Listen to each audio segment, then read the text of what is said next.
What do we think of Taysom Hill's surprise fantasy football performance in Week 5? How about Josh Allen and his young wide receivers?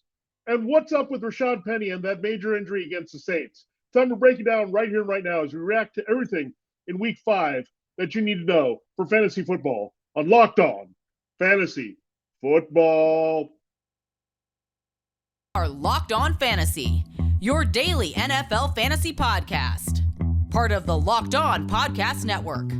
Your team every day.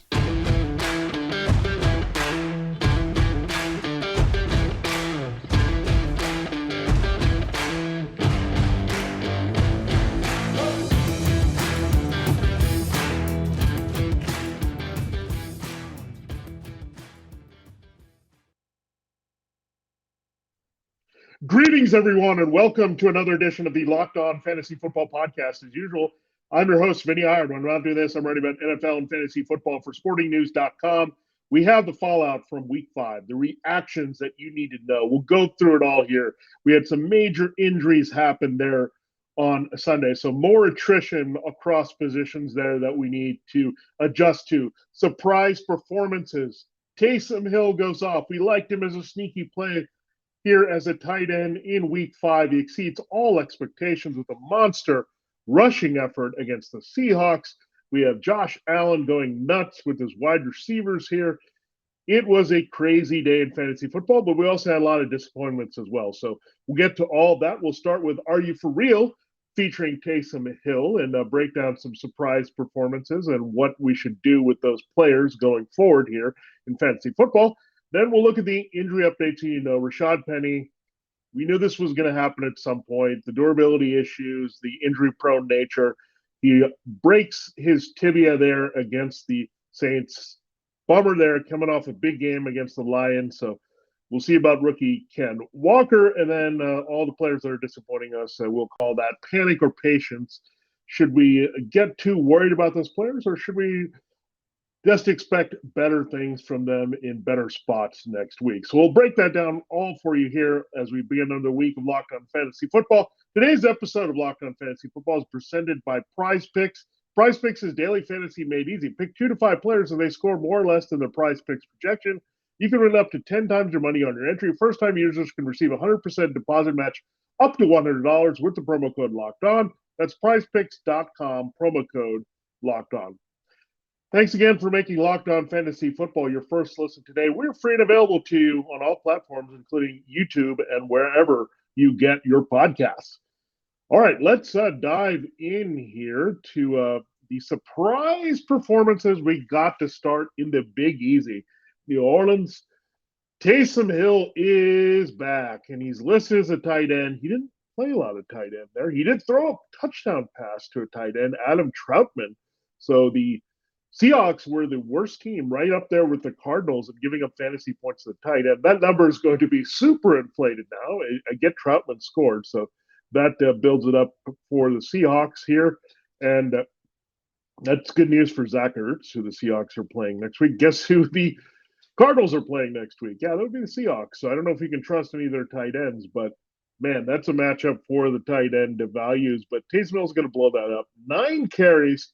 112 yards here. He actually outrushes Alvin Kamara, who had his best game of the season, breaking through 400 yards. We knew the Seahawks defense was pretty awful. We saw what Jamal Williams did to it last week without DeAndre Swift. Well, you had the 1-2 punch of Taysom Hill and Alvin Kamara. They were relentless in running the ball. So massive game on the ground. They beat the Seahawks 39-32, and we also had Taysom Hill throw that touchdown pass. So a massive game from your tight end. It was a quarterback one type game from your tight end, who's actually a quarterback and running back, more so than a tight end or any other position on the field. So if you're able to flex Taysom Hill or play him at tight end, given the state of this position, you were ecstatic. You just don't get that game from a tight end because he wasn't a tight end. He was operating like a complimentary running back to Alvin Kamara, kind of replacing Mark Ingram in that role. So what a performance there by Taysom Hill. Now, I think it's going to be a little bit week to week with Taysom Hill. They get the Bengals this week. That seems like a prime spot a little bit. It is an Andy Dalton revenge game, potentially, if Jameis Winston does not play again with the back and ankle injuries. But Taysom Hill is just going to be hard to predict. They're going to have to be able to run the ball at will against a weak defense. And the game script is going to have to be positive. They were with the Seahawks the whole time. The Saints defense didn't hold up very well against Seattle. So might be a long day there with Dennis Allen blitzing ways against Joe Burrow here coming in. So Taysom Hill is going to be a week-to-week proposition based on the matchup. Kind of anticipated. I think if Winston was in there, there's less chance you would see Hill, but they were down Jarvis Landry in this game as well as Michael Thomas. So they needed to get offensive playmakers on the field there with Chris Olave and Alvin Kamara. So Hill was the perfect candidate to do so. So he produces. It was not really a wildcat quarterback performance. It was just a way to get him directly involved in the running game because Seahawks are a slow defense. Hill has amazing speed. It seemed to line up pretty well, but I didn't think it was going to be this good, folks. I thought Taysom Hill might get a wrinkled touchdown there or see a few extra touches, but to get 112 yards, he just ran past the entire Seahawks defense. So it's a bit fluky, but man, tight end is so bad right now. If you don't have Travis Kelce or Mark Andrews, that Taysom Hill might be worth a flyer given the way they're using him. And let's hope right now leagues have him as tight end eligibility. I get that's what the Saints list him as. That's not really what he is. But as long as that's there, I think he's in play there for you as a flex or tight end play in deeper leagues, especially with the bye weeks here. So just keep in mind it's going to be boom or bust with Taysom Hill. It can happen again if it's a tougher matchup and the game script doesn't align.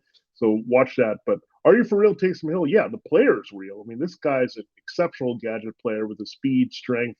He has it all. It's just the usage from week to week is going to be a little bit out of this control here in week number 5. I think you'll see the peak of his value there in that game. In the same game, we had Ken Walker. He got shot out of a cannon. Again, bad Saints run defense. This used to be a dominant run defense, but Rashaad Penny had some success on it before he went down. We'll get more into that tibia injury, but Ken Walker, are you for real? 8 carries, 88 yards on that long 67-yard touchdown there. Ken Walker is absolutely for real here. He's now going to lead this backfield. So Penny went down. Walker was actually questionable with a shoulder injury, so he needed to play, as Penny also was a little bit banged up with the shoulder injury. But Penny, different type of injury, breaks his tibia there, so it's going to be long-term shelf for Penny. They drafted Ken Walker out of Michigan State after that big season in the second round to do this, and they were aware of Penny's injury and durability history, so fire up Ken Walker. He can be a good RB2 for the rest of year. Now, we talked about the Bills' offense a little bit briefly. Josh Allen smashed it. Isaiah McKenzie missed the game with a concussion. Jamison Crowder is going to miss a lot of time here. You also didn't have Jake Kumara. You didn't also have Dawson Knox at tight end. So it kind of set up nicely for the rookie Khalil Shakir. He had 3 catches, 75 yards, and a touchdown. But again, big play dependent there right now. The Steelers were just a terrible defense. They gave up those 3 massive catches there to Gabe Davis, and it was all she wrote here as Josh Allen ripped them. Shakir does have some value. I did like him quite a bit coming out of Boise State. I thought next year he could really be the takeover of the slot full time. Well, you kind of got a preview of that here. McKenzie could return against the Chiefs with a concussion. That would curb Shakir's value here, as well as Dawson Knox if he's there in the middle of the field. It won't be as easy, I don't think, throw the ball up and down on the Chiefs. A little bit of zone defense there. So Steelers play a lot of one-on-one coverage. That was a disastrous decision there against the Bills receiver. So Khalil Shakir is a player I like. We'll see if he has that consistent number 3 role, but that's going to be the key here. It's a pass-happy team. If Knox and McKenzie miss more time, I think he's going to be right up there with Gabe Davis, who destroyed that matchup. Stephon Diggs is pretty good as well. So Shakir, are you for real? Yeah, I think the talent's for real. Let's just see what his role is going to be depending on the health of the other players in that Bills offense. Marvin Jones Jr. returned to relevance here. 7 catches, 104 yards. I think it's a product of a terrible matchup he had against the Texans. So Christian Kirk, we'll get into him, one of the biggest disappointments in the week, but they took away Christian Kirk. It seemed like the Texans did a good job of that. Bad day by Trevor Lawrence overall, missing some throws here, but Marvin Jones Jr. might be back on the radar, maybe ahead of Zay Jones there as an outside receiver. Remember, Zay was coming back from an ankle injury, so this Jaguars offense still working out there. There's some things that we're not sure of still with Doug Peterson and Press Taylor with Trevor Lawrence. But Marvin Jones, a good return to relevance for him, 7 for 104. We thought those were the type of games he could put up last year in this offense there as the well-traveled guy. We know he's been on multiple teams here, but yeah, when you put up that type of number, we're going to pay attention a little bit more. Now, Randall Cobb, 7 for 99 here. The Packers lose the game to the Giants, but Cobb looked pretty good all over the field there. And Romeo Dobbs faded a little bit. He struggled out there. Allen Lazard scored another touchdown, but Cobb was the leading receiver here. So Cobb, we know, has that high level of talent, and Aaron Rodgers trusts him. I think it's going to be more week to week based on the matchups. I think still longer term, when we're playing Are You For Real, I think Lazard and Dobbs are way more for real in this Packers offense. That same game, we had Darius Slayton resurface. Remember, he had a good connection with Daniel Jones early in the career, and they need Darius Slayton. There's no Sterling Shepard. There was no Kenny Galladay. There was no Kadarius Toney. There was no Wan'Dale Robinson. Richie James was hurt as well, so you had to have David Sills there and Darius Slayton. Slayton showed that chemistry we saw early in his career as a rookie with Jones. That was coming up a little bit. So 6 for 79. I think we have to pay attention to that a little bit more. They're playing the Ravens this week. We'll see if they keep that zone approach there, or they go one-on-one and try to blitz Daniel Jones quite a bit. If there's a blitz there, then Slayton could have a little bit more values for. So Are You For Real, Darius Slayton? I mean, there's no one else right now, and he's emerged. He had the best game by far by a wide receiver for the Giants this season. The Panthers may have unlocked a new receiver here, Shi Smith, not to be confused with Panthers legend Steve Smith. By the way, before we got on here, the Panthers have decided to fire their coach, so Matt Rule is gone. So will Shi Smith get more opportunities here with Ben McAdoo, maybe working ahead of Robbie Anderson, Terrace Marshall? We'll have to watch that. I think it's a bit fluky based on the game script. They were well behind. 37-15 was the final against the 49ers, but Shi Smith has made some plays this year, but we'll see, because the thing could change again here with Baker Mayfield having a walking boot after the game. Sam Darnold's not fully healthy, so the pecking order once again could change here with the receiving core away from DJ Moore and Christian McCaffrey. Joshua Kelly, Are You For Real? 12 touches, 82 yards, and a touchdown behind Austin Eckler's monster game in Cleveland. The Chargers win it by 2, 30-28. So Joshua Kelly came up and did some damage. Sonny Michel has faded out of this offense. He only had a couple touches in the game. So Joshua Kelly, this kid that they really liked, is a promising kind of power back complement to Eckler. Maybe he's taken over that role, but still Eckler's a smash spot. I mean, a massive game for him. 2 weeks in a row. Eckler's made up for lost time here in a big way in weeks 4 and 5. So Kelly's a complimentary back now of choice, it looks like, over to Michel. Good adjustment in that Chargers offense. But again, you can't really get great value from Kelly unless Eckler is on the shelf. Tevin Coleman, what was this? 11 touches, 67 yards, and 2 TDs. It was kind of old school Tevin Coleman in the 49ers offense. It was like throwing back to the Falcons offense. I guess Kyle Shanahan cannot quit Tevin Coleman because he fits the system perfectly. So 2 touchdowns there. That's fluky behind Jeff Wilson Jr. It was an absolute route. They needed somebody as a hot hand to come in behind, and Coleman was the guy. So it's not going to happen there unless they blow out more teams. And well, the Falcons could be blown out this week. Revenge game for Tevin Coleman in Atlanta this week. So we'll see how that works out. But you'll bet that Coleman is going to be still there well behind Jeff Wilson Jr. Another guy that kind of looked at here, it was a new Brown. We've had a couple Browns that really disappointed with the last names there. But Dyami Brown, 2 catches, 105 yards, and 2 touchdowns. So he kind of seamlessly replaced Jahan Dotson as the shot play, big play threat for Carson Wentz. So Carson Wentz cannot quit the big play. If anyone's out there, he's going to go for it. Guess what he did? Modest days for Curtis Samuel and Terry McLaurin. Here's Curtis Samuel and Terry McLaurin. There's no Logan Thomas. There's no Jahan Dotson. Okay, they're going to be awesome, right, against this Titans second? No. It's Dyami Brown to the rescue, and with the long touchdowns there, the 2 scores that came from Carson Wentz. So tough sledding when you don't use McLaurin and Samuel as much as you need to here. And again, Dyami Brown, fluky. We'll see if Jahan Dotson returns. It is actually a very good matchup this week, short week against the Bears on Thursday. So it might be hard for Dotson to get on the field. That secondary for the Bears without Jalen Johnson is pretty bad there with Kendall Victor and the rookie there, Kyler Gordon out of Washington. So maybe Dyami Brown has a little bit more value if there's a real chemistry with Wentz, and they stick with Wentz here. But again, Terry McLaurin is just very frustrating because they don't look to him too much in the end zone.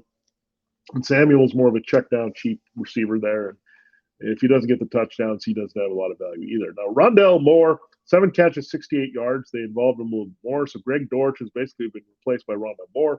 But we know DeAndre Hopkins is going to come back one more game this week against the Seahawks. Then we'll have DeAndre Hopkins. That'll probably hurt the value of Rondo Moore. Zach Ertz will probably slide into that third target spot with Brown and Green and Hopkins. So AJ Green continue to fade there. So Rondo Moore is going to have only limited value as the fourth target for the Cardinals pretty soon. So are you for real, Rondo Moore? No, we're going to say no.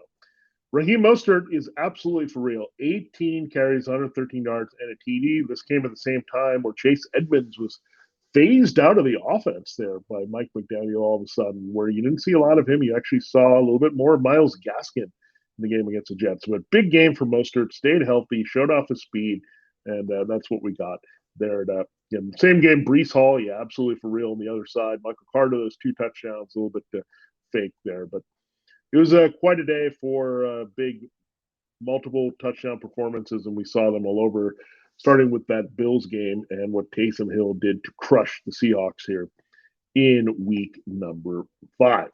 All right, in our next segment, we will look at the injuries and the fallout there for you for fantasy football. Before we do that, I told you at the top that this episode of Locked On Fantasy Football is brought to you by PrizePicks, and there you can see how you can take advantage of playing a daily fantasy there. So it's a lot of fun. Tonight, you can look at the Patrick Mahomes, look at the number, the projections available there to see if he's going to go over the passing yards. Tonight, we like both Travis Kelce and Devontae Adams here to go over their projected totals. So well over 70.5 receiving yards for both players here tonight. So that's how you play it. It's pretty simple to get in on PrizePicks. It's a very easy format, and all you do is pick 2 to 5 players, and they go score more or less than their PrizePicks projection.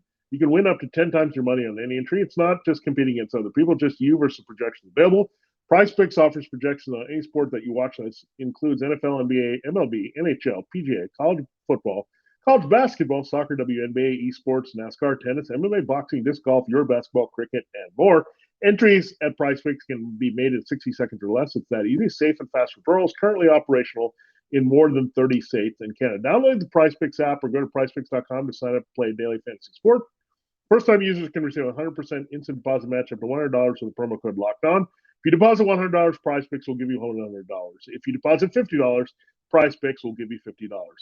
Don't forget to enter the promo code Locked On and sign up for instant deposit match up to $100 only at PrizePicks and PrizePicks.com.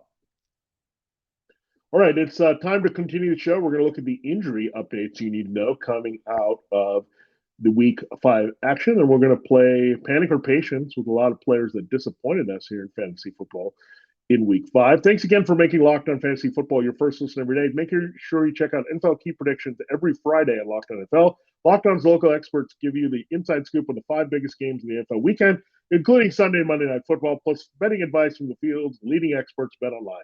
Follow NFL Key Predictions every Friday at Locked On NFL, available on the Odyssey app, YouTube, and wherever you get your podcasts. All right, it is time to continue the show with our injury updates here. Rashaad Penny, the big one, fractured tibia. He's probably down for the long term once again. So this could be it for Rashaad Penny. They brought him back on a cheap deal here. Ken Walker, 2nd-round pick, just for this reason. So Rashaad Penny down. Ken Walker steps in seamlessly as the feature back in Seattle. Here they've been using just basically Penny and Walker of late. So really good spot here for one Ken Walker. And this is why we said load up on rookies. We saw Breece Hall. We saw Ken Walker. It could happen for James Cook here pretty soon. He had a touchdown there to clean up, mop up time for the Bills with Devin Singletary not doing much. So these rookie backs, these rookie wide receivers, a lot of upside here. We're waiting for Ken Walker. Breece Hall had the easier path there with Michael Carter, looking for key touches with the Jets and a good running game. So that's why he was the top rookie. But Ken Walker wasn't too far behind. Loved him at Michigan State. So it takes over here in the backfield pretty clear there. Now, James Conner should be okay with a ribs injury. He got banged up and got out of another game. So this is very, very frustrating with Conner. He gets hurt, doesn't return. Then he plays the next week and he gets hurt and doesn't return. It's very frustrating there. But you look at the situation here. You also had injuries to Darrell Williams and Jonathan Ward this game. So Eno Benjamin looked pretty good finishing there. And it is the Seahawks this week. So it's a great matchup, and Eno Benjamin gets in there. So we'll see if Conner can play with those ribs. We know it's hard for Alvin Kamara to do that. It is a little bit easier for Justin Herbert to do that, but James Conner, we're going to put on the radar. He doesn't have the greatest history with durability here, so they might keep him out for this game, knowing that Eno Benjamin looked pretty well. And if Williams and Ward are gone. You would think they would add somebody for backfield depth here, but it's looking good here for Benjamin, maybe having a little bit bigger role. Damian Harris, hamstrung out of the game. It was the Ramondre Stevenson show. They went seamlessly defeating Stevenson quite a bit. He has a monster game without a touchdown rushing against the Lions. So this would be big for Stevenson here if Harris is down. He's clearly the lead back. Harris has had the bigger durability issues. That's why we like Stevenson, kind of like we looked at Ken Walker behind a injury-riddled veteran. Young back with a lot of fresh legs, with explosiveness. Stevenson certainly has shown that, especially against the Lions there on Sunday. So Harris is down. Stevenson really jumps up based on the usage. I know they'll involve other guys here. The Patriots like that committee, but we saw Stevenson just went rolling here. I think he's an RB1 based on how much the Patriots are running, tied to Bailey Zappi or Brian Hoyer, who's not going to play for a while with a concussion, or, of course, Mac Jones returning somewhat soon. Chris Olave will have to monitor all week for that Bengals matchup this week because he had the concussion, got hurt late, got banged up on that touchdown catch from Andy Dalton. So Olave, it's going to be about clearing protocol this week, so you might be without him. So tough blow for the Saints. I mean, I think you might see more of this Taysom and Alvin Kamara stuff if Thomas and Landry have to miss another game and you don't have Olave out there. So Marcus Callaway, Traquan Smith might be seeing some more run here against the Bengals this week. Tyreek Hill, we'll see about this. He came in with a bit of a injury there, has a foot injury at the end of the game.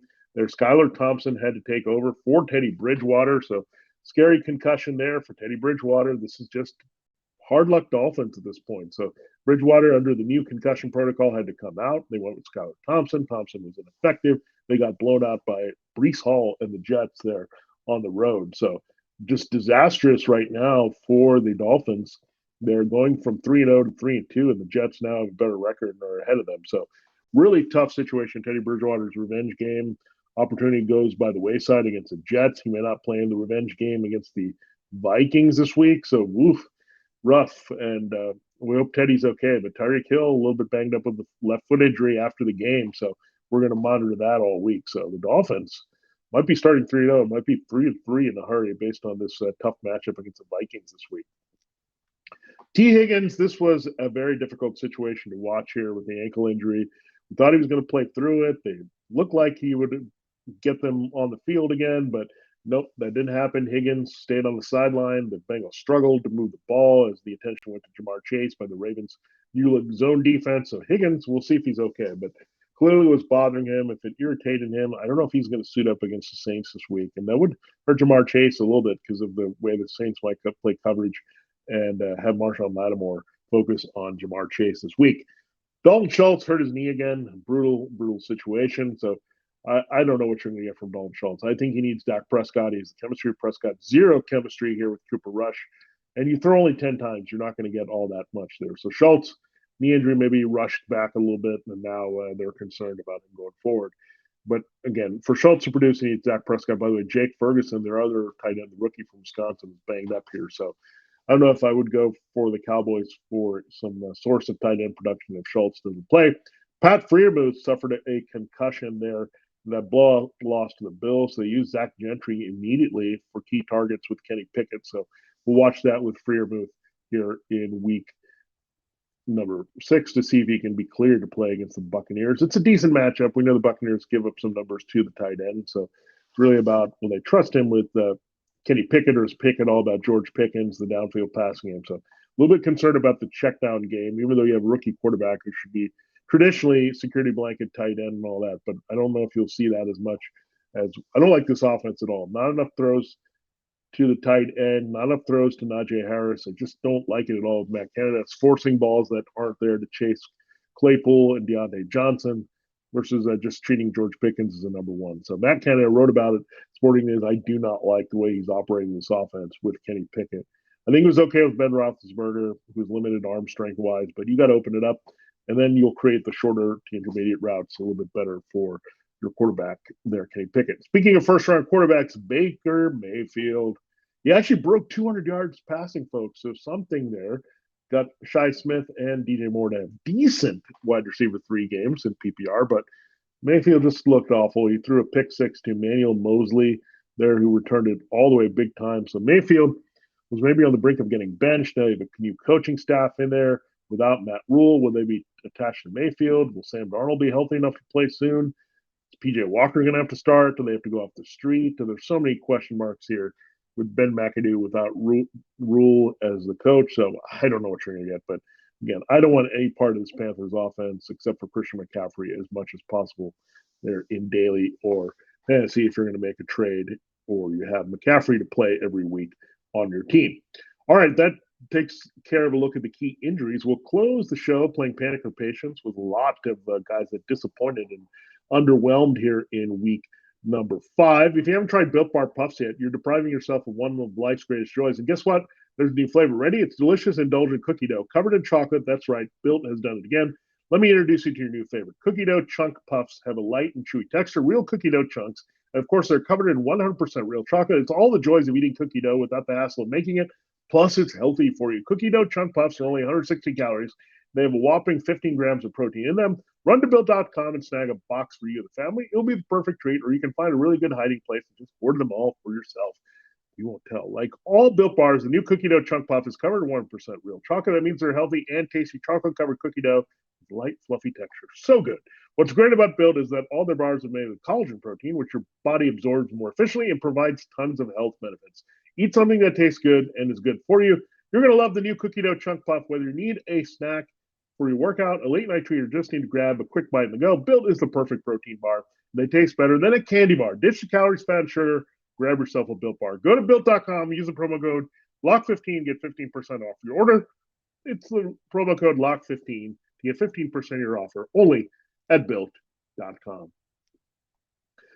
All right, it's time to close this Monday edition as we kick off another week of Locked On Fantasy Football reactions to Week 5. We're going to play Panic or Patience. These are the guys that disappointed us. We'll bring it in, keep it all calm here, keep it zen, and see what we should do with these guys. So I always say practice patience, but we'll bring down your panic level here with some of these guys. We'll start with Kyler Murray, 250 yards passing, not a terrible game against the Eagles. 1 touchdown, 1 interception, 42 yards rushing. So it hasn't been terrible for Kyler Murray. He's startable in fantasy, just not as explosive as we'd like. I think it's a get-well game. I would practice patience with Kyler Murray because he's going to get one DeAndre Hopkins back next week. That is a game changer. You look at Murray's numbers with Hopkins there. I know he's started with Marquise Brown, but imagine if he has Marquise Brown and DeAndre Hopkins, his go-to guy from last year. Then you're talking, so this is a player that you may want to trade for because, again, the rushing numbers are slowly going up for Kyler Murray. 42 yards is what we want to see. So the numbers are going to come here, folks. I mean, he's going to have a pretty loaded offense, and keep that in mind. So the Seahawks this week, yeah, we're going to fire that up. I mean, we know what the Seahawks have done. They allowed Taysom Hill and Alvin Kamara to go wild. Probably would have let Andy Dalton go wild if he had passed. We saw what Jared Goff did. So Kyler Murray, patience. You'll get the big game this week. And sneaky DFS play this week as well for that price. Kirk Cousins is a weird situation. Like, he's putting up the numbers, 269 yards passing, but he had an interception. Only 1 touchdown pass in this game. So Justin Jefferson has a big yardage day without scoring. You have Dalvin Cook pop into the end zone twice. So I don't know what you're getting from Kirk Cousins. The actual touchdown pass came on a flip to Jalen Naylor, the rookie wide receiver from Michigan State. So, yeah, I don't know. I think he was just short of the goal line. It's just some weird things happening. Like, Jefferson fell really short there. It looked like he had scored. Then Cook just punched in the 1-yard short one. So weird Kirk Cousins not getting that multiple touchdown, given how explosive and successful the Vikings offense has been. So I think he'll get that this week, however, against the Dolphins again. So be patient with Kirk Cousins. I still think he finishes a pretty strong QB1 attached to Justin Jefferson and some improving weapons here as we go along.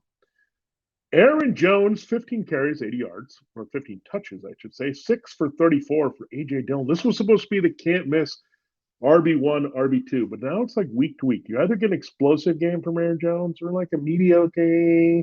It's a borderline RB2 type game if we get credit in PPR, but A.J. Dillon not being involved in the pass game, only 6 rushes for 34. That's unstartable, even as a flex here. So I don't know what's up with the Packers running game. Their passing game, I think, has exceeded expectations with Aaron Rodgers and Romeo Dobbs and Al Lazard. And Randall Cobb, but this running game has been underwhelming totally. And this is why I don't think they won the game against the Giants, because they couldn't run the ball and close them out.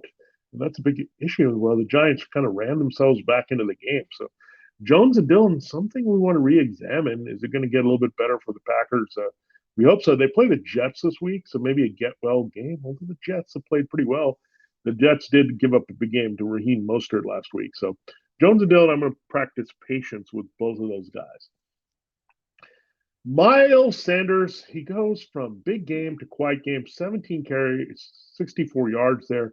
Just doesn't get involved in the passing game much. And when Jalen Hurts is stealing his rushing scores and they'll be able to pass downfield, it doesn't look good here for Miles Sanders. So it's going to be up and down, matchup to matchup. I think it's a tough matchup this week against the Cowboys. So watch him go off. So it's just hard with Miles Sanders every single week here. So he's a guy that's going to be up and down. You're going to have to live with that here with his usage. And you just have to hope, if you're a Miles Sanders person, that Boston Scott doesn't get healthy and start taking touches there. Kenneth Gainwell doesn't get more run in this offense. So there's always that little trepidation with Sanders, and also his own injury history there as well. James Robinson, smash spot against the Texans, not so fast. 12 touches, 39 yards. He just didn't look right there versus Travis Etienne. So did Etienne take over here with the snaps and everything? Do they want his more dynamic presence on the field? I don't know if I would say that. I think both these guys are going to have some value, but this matchup against the Texans run defense was so good. It felt so good like he was going to go off. He didn't. Only 12 carries again, 39 yards, or 12 touches, I should say. So, gosh, with Robinson, I don't know what you're going to get going for this Jaguars offense again. Look at the Marvin Jones pivot away from Christian Kirk and Zay Jones this week. I think it's all over the place. You also had Evan Ingram get more involved with the passing game. You actually had them throw for almost 300 yards with no touchdowns through the air. So I didn't get it. It was a weird performance. So we'll see if the Etienne takes over. I actually drafted Robinson behind Etienne, played Etienne first, played Robinson. Now I played Robinson again over Etienne. I might be pivoting back here the way it's going with the Jaguars. Just got to watch that carefully and read everything we can to see if those roles are a bit shifting there. Robinson's kind of the closer, and Etienne is more lead back as a receiving back. J.K. Dobbins, only 8 carries against the Bengals. He looked good, 8 carries for 44 yards, so it's a very healthy average here, more than 5 yards per carry, but just not enough run here. He's got to score, it looks like, to give us some value here. The Ravens just not interested. They're fine with Lamar Jackson running, taking the downfield shots. Dobbins, I mean, you'd think in a game that was close that he would get more work, but 8 for 44. I'm not going to panic on J.K. Dobbins, but I'm going to be patient in terms of not force him into my lineup by better options. Najee Harris, I think it might be time to panic, folks. This Steelers offense looks atrocious. Part of it is their defense is bad, so you're going to put in negative game scripts. I think they want to run, and they play the Buccaneers this week. That's a brutal matchup against the run. Najee Harris, I think I might start to panic here. Jalen Warren hasn't looked all that great either. I think part of it is blocking, part of it is a rookie quarterback, part of it is a weird offense in Matt Canada, and just not having the positive game script and not getting work in the passing game as dump offs. We were counting on that when the Steelers were trailing a lot last year, a little bit dump offs, a little bit of scoring. We're not getting any of that. When he's not getting the passes or the touchdowns, Najee Harris, I think you can bench him now if you've got a reasonable alternative. That could be like a Dameon Pierce or a Jeff Wilson Jr. Those guys, much higher appeal right now based on their volume and production and their offenses they're in than Najee Harris. So keep that in mind. Devin Singletary, we told he was fading a little bit, and they're just not interested in running the ball that much, just as kind of a padding of the stats for Josh Allen and his running. 7 carries, 46 yards. That's pretty empty for Devin Singletary. James Cook did come in, the rookie Dalvin's brother out of Georgia, came in and ran a touchdown in. So maybe a little bit more James Cook down the stretch. So be patient with these rookies. Breece Hall didn't take long to turn around. Now he's an RB1. Ken Walker has some RB1 potential. It's going to happen here with James Cook. He's just too talented to keep off the field, and it'll maybe keep the Bills from making an ill-fated trade for Christian McCaffrey here, then give up a lot of money. So the answer might be right there in James Cook this year. Christian Kirk, we talked about his disappointing 1 for 11 here. So now you're getting a little bit more comfortable with Trevor Lawrence spreading the ball around. A good job by the Texans secondary to take away Kirk out of the slot. So adjustment there. So Kirk is going to be maybe up and down. So again, this whole Jaguars offense, a little bit up and down, work in progress. we thought, okay, we're rolling. It's going to be great with Trevor Lawrence, and Kirk, and Robinson, but they're reassessing some things on the fly here with Peterson and Taylor. A.J. Brown, 3 for 32. He had that massive showcase game, the first game of Jalen Hurts in week 1. But what's happening is Hurts is evolving as a quarterback, folks. And that means he's not going to just feed one dude. He's feeding Devonta Smith pretty well. He fed Dallas Goedert in an ideal matchup for the tight end there in Arizona. So just lined up. But Cardinals corners are actually overachieving a little bit on the outside. They do have the Cowboys this week. That's an interesting matchup. It's kind of a boomer bust there with Trayvon Diggs. So A.J. Brown can burn Diggs there quite a bit, but Diggs can also cause some problems there in coverage for Jalen Hurts. So something to watch there, but 3 for 32. We need a lot more from A.J. Brown, especially when the Eagles offense is only scoring 20 points. I think they could use more from Brown. They need to get that going. The Lions obviously did nothing. Jamal Williams was terrible.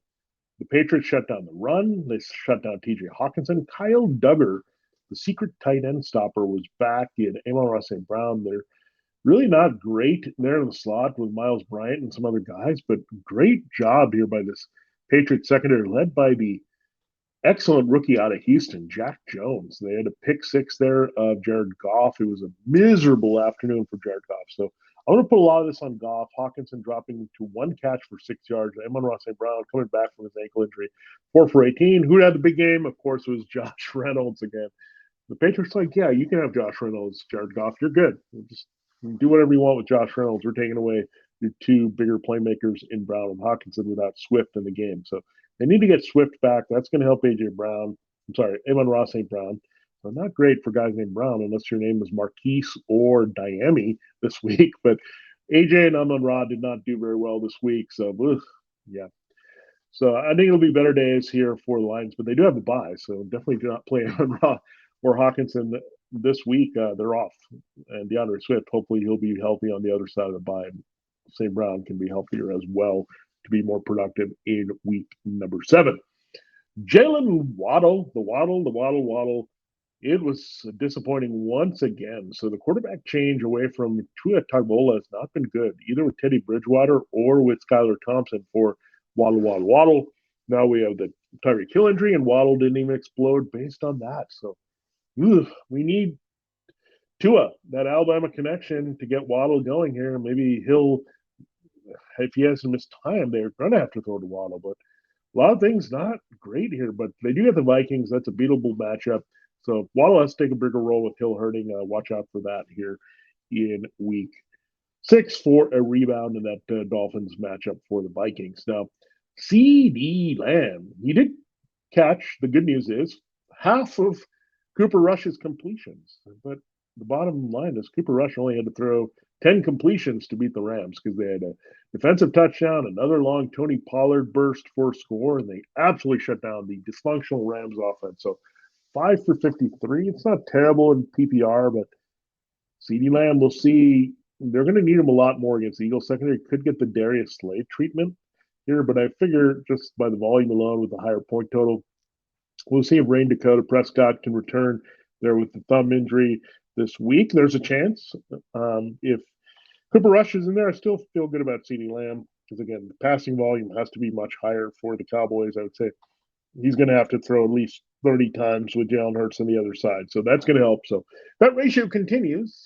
We'll get 15 catches out of Lamb, but we'll take like 7 or 8 for 100, maybe a chance for a touchdown. We'll take that as a solid game from CeeDee Lamb. But 5 for 53, a little bit disappointing, as well as Noah Brown. Again, when you only complete 10 passes, that's going to be an issue. So you don't want it to be so easy for our teams, but it was too easy for the Cowboys against the Rams. They're even after giving up a 75-yard touchdown to Cooper Kupp in that game. Finally, the Jets wide receivers and tight ends. We're going to bring them all together here. Garrett Wilson, Elijah Moore, Corey Davis, and the Tyler Conklin Bagel. Oh, my gosh. It was the Breece Hall receiving show against the Dolphins. Again, this Dolphins secondary didn't have Xavier Howard. He missed the game with a growing injury. It's still nothing there because we didn't expect a positive game script from the Jets. They were too good. They ran the ball. All their touchdowns were rushing. Zach Wilson scored. Braxton Berrios scored on the ground. Michael Carter twice. Breece Hall once. When you don't need to throw the ball, the game script is positive, and you're winning big time and you dominate the game, you're not going to get much from a wide receiver. So the Jets very content, very 49ers like, wasn't it? With Michael LaFleur calling the shots there. They like had great defense, ran away, went run heavy, did a few little plays, and they were good to go with Barrios in the poor man's Debo role there for the Jets. Oh boy. That's the problem with the Jets wide receiver. Actually, too many mouths to feed now. Brees Hall doing so well in the backfield. Too many mouths to feed between Wilson and Moore and Davis. All these guys are pretty talented. So is Conklin. But again, you want just enough mouths to feed. Too many here with Hall maybe being their best receiver all around here in 2022. So there you have it. There's a look at your reactions and the disappointments, the positive surprises, the devastating injuries. We've broken down for you all year coming out of week 5. Thanks for making Locked On Fantasy Football your first listen every day. Now, don't forget, we'll have Pickup Tuesday tomorrow. What we do then, we help pick up your team with waiver wire advice. So we'll give you the look at the players that you should be targeting across positions there. Running back, wide receiver, tight end, quarterback, streaming defenses, all there for you tomorrow. Now, make your second listen to Peacock and Williamson NFL show. Brian Peacock and former NFL scout Matt Williamson give you the expert NFL analysis you need. Less than 30 minutes. It's free and available wherever you get your podcast. For Locked On Fantasy Football, this is Vinnie Iyer. Have a great day and good luck if you need something in the Raiders-Chiefs matchup to win your game. You probably do. And we'll catch you there for Pickup Tuesday and reaction to Kansas City, Las Vegas.